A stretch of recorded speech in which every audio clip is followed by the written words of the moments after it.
President Cyril Ramaphosa has defended his decision to reshuffle the State Security Agency into the presidency's portfolio. Testifying at the Zondo Commission this week, Ramaphosa rubbished claims by some that the move smacked of a dictatorship. The president says he hopes to realign the secret agency's role, and he's got support from one man in particular, the former head of the SA Secret Service, Mo Sheikh. He believes that a shake-up of the crumbling agency was long overdue, and Mr. Sheikh joins us now live. Thank you so much for your time this morning. Mo, you've seen it all behind the scenes. How does this move benefit us and the president? Annika, I'm excited about this because this is the first time from 1997 we have returned to the way the Constitution intended it, and that is that the president assumes responsibility for the political control and the direction of the intelligence services. And I think this is a very exciting development for a couple of reasons. One, with the president now assuming responsibility for the intelligence services, the president will have to be on top of all matters that relate to intelligence. And I think that will force a particular level of oversight, and I think it will force a particular level of efficiency from the intelligence services, because they will be briefing the president almost on a weekly basis about matters that concern security of the country. So I think it is going to be an exciting time. You have testified before the state capture inquiry. Were you surprised to hear that the former President Jacob Zuma had a mini sort of shadow army of operatives who were protecting him and who have still got weapons outstanding? Yeah, I was a bit surprised about that development, and it indicates that and as I mentioned previously, that when the intelligence services start to service the private interest or the interest of the president only, these aberrations will occur. The intelligence service is not a service for the president.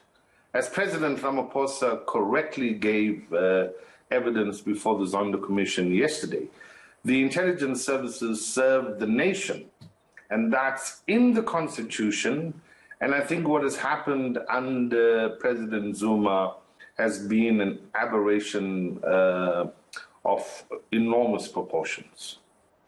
Mr. Sheikh, the president said yesterday that it was not unreasonable that rogue agents could have been behind the attempted insurrection.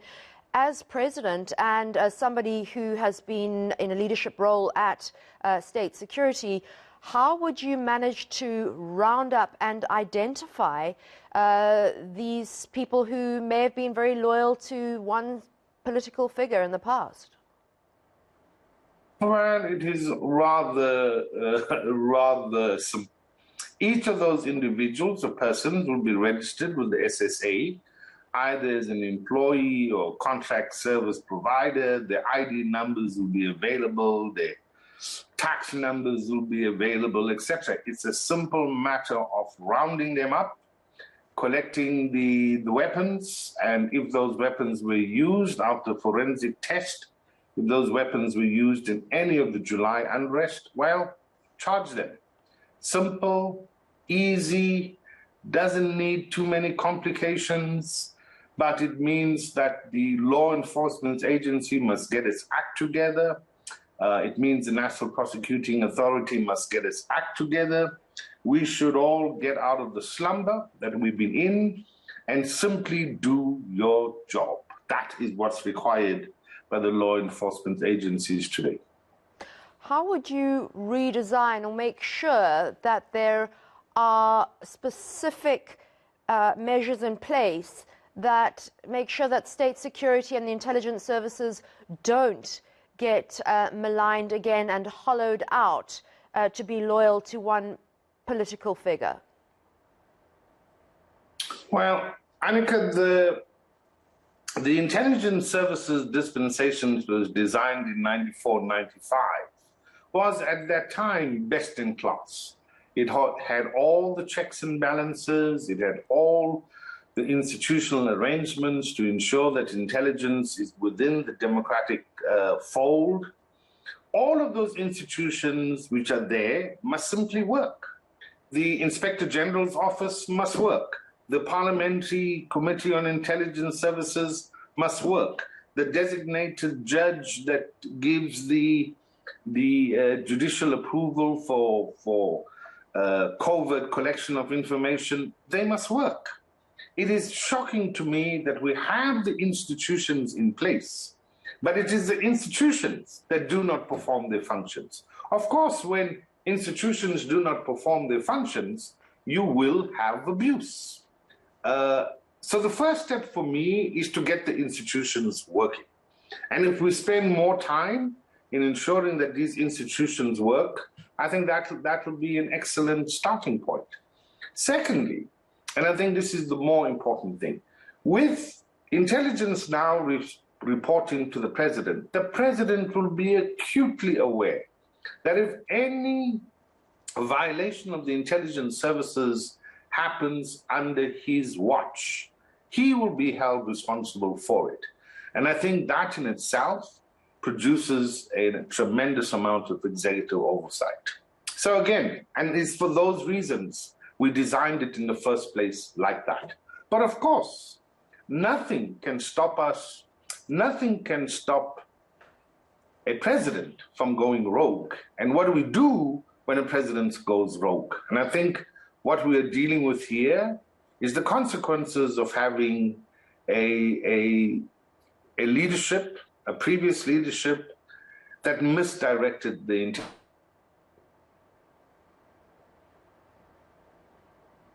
All right, let's try and see if we can get Mo Sheikh back, because I think what he was saying there was extremely insightful and important.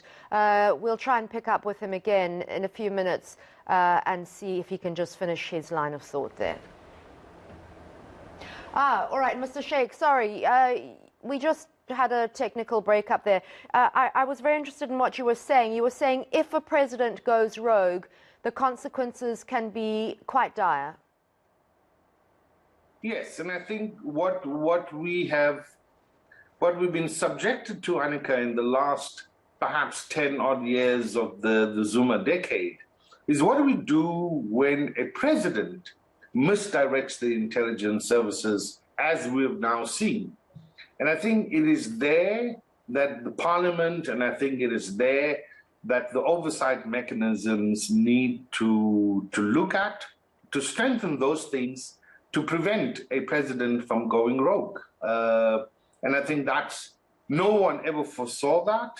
And I think we need to relook at that issue about how do we protect ourselves from a president who may go rogue. What do you think makes a president feel so insecure and paranoid that he would need to have an extra, almost shadow army, if you like, using SSA operatives or intelligence services? Because usually that protection is done by law enforcement. Sure, and I think it forms part, in my mind, of a kind of mindset that says everyone is trying to get hold of me, everyone is trying to harm me. And I think it is really the challenge of just having an approach to leadership, which unfortunately is not driven by narcissistic concepts of power, but is driven by what is it that I can do, that I leave behind so that future leaders can advance on what I've built. So the very concept that, I am the state, and the state starts with me and ends with me, is so anti-modern. So I think in a sense, what we were grappling with an anti-modern paradigm, and clearly we were grappling with an anti-democratic paradigm. And I think this is why I'm so excited about the Ramaphosa era, that it allows us to bring back modernity, it allows us to bring back a modern concept, an evolving democracy in our country. And I think that is why I'm so excited about what is happening.